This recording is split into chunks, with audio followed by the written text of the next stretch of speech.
earlier this week when we had a early release day because of an impending winter storm, I decided it was the perfect time to make some sourdough discard cinnamon rolls.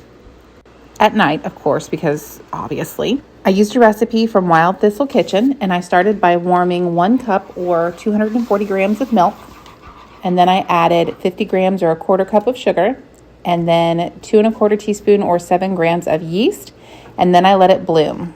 Then in my mixing bowl, I added 140 grams or about a half cup of discard and 1 egg, and then I stirred until combined. Once my yeast yeasted, I added that into the mixture.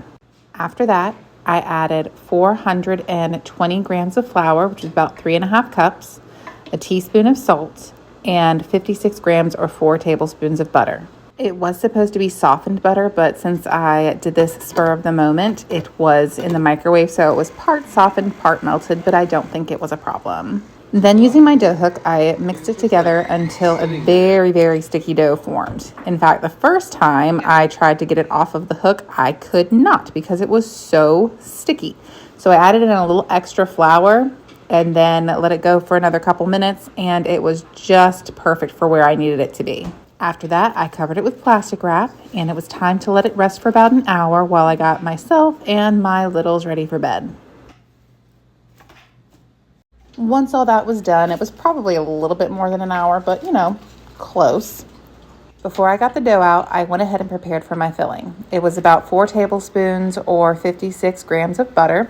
Again, it wasn't quite as soft as I needed it to be, so I ended up putting it in the microwave. That one probably should have been softened rather than melted, but it tasted fine, so it's fine. And then I mixed together about a half a cup or 104 grams of brown sugar and about 16-ish grams of cinnamon.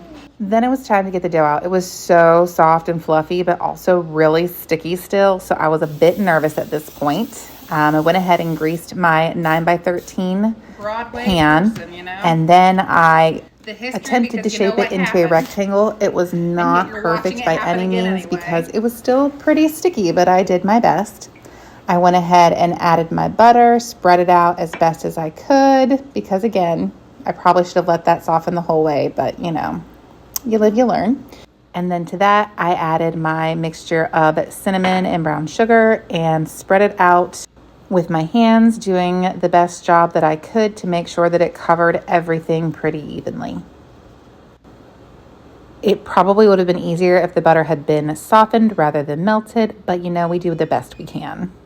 After that, it was time to roll. Now, it was still kind of sticky, even with the flour on the surface, but I just kind of took it slow and did the best I could because I've never done this before. So just winging it like most of the time. But it ended up okay in the end. When it was all done, I made sure to kind of seal the seams together a bit. And then I don't have any non-scented like floss or anything. So I just used my bench cutter and it was fine. I spaced them out in my 9x13 pan and let them rise for about 45 minutes. And then I put them in the refrigerator so that I could go to bed. The next morning, I preheated my oven to 350 and pulled out my cinnamon rolls so that they could get a little bit warm while it heated up. And I began making my icing. I was out of cream cheese, so it was just a sugar butter-based icing situation with about 110 grams of butter. If you wanted to do cream cheese instead, just half of that butter, half of that cream cheese. And then about a cup-ish of powdered sugar, some vanilla, and about 60 grams of milk. And you just stir it until it combines. It was a little bit extra sweet, so I added some salt because it does not make it salty, but it helps kind of tamper the sweet, so it makes it a little bit more palatable. After that, my cinnamon rolls were done and gorgeous. Soft, pillowy, delicious. I used my frosting to cover them up after about 5 minutes. Spread it all over. And then everyone had cinnamon rolls for breakfast. In true mom fashion, I did not finish this, but they were tasty.